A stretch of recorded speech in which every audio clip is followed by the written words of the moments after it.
I'd like to start out by saying we are disappointed and disagree with the judge's decision.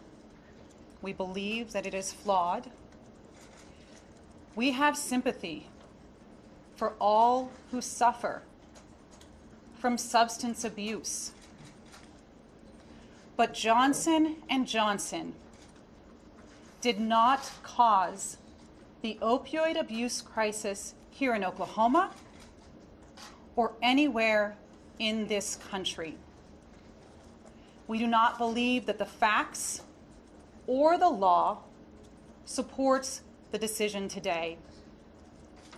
We have many strong grounds for appeal, and we intend to pursue those vigorously.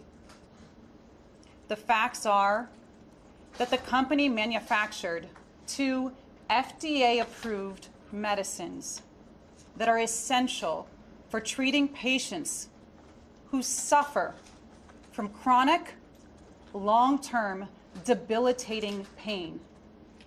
And the evidence at trial showed that the company manufactured and marketed those medicines in compliance with strict regulations by the FDA and the DEA.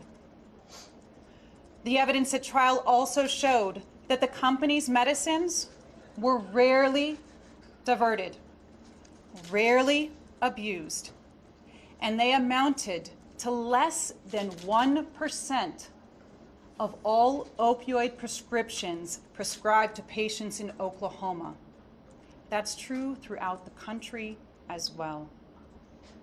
And at trial, you will remember, there was not a single Oklahoma patient or family member who testified about abuse or misuse of any Johnson & Johnson medicine.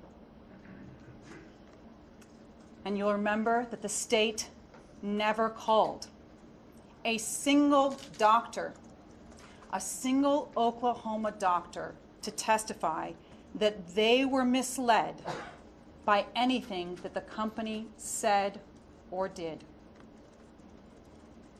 Today's decision reflects a radical departure from more than a century of case law in this state. For over 100 years, public nuisance law has been limited to property disputes, where one misuses their property and causes harm to another. That is not what this case is about. No Oklahoma court has ever done what this court has done today in applying public nuisance law to any commercial activity, let alone the highly regulated area of prescription medicines. The decision violates well-established constitutional principles, including due process of law. And at bottom, the decision is fundamentally unfair in that it finds Johnson & Johnson responsible for the entirety of the opioid abuse crisis and the greater drug problems in this state, while there was no evidence at trial to support that finding. We will be preparing our appellate papers promptly, and we look forward to presenting these issues to the Oklahoma Supreme Court.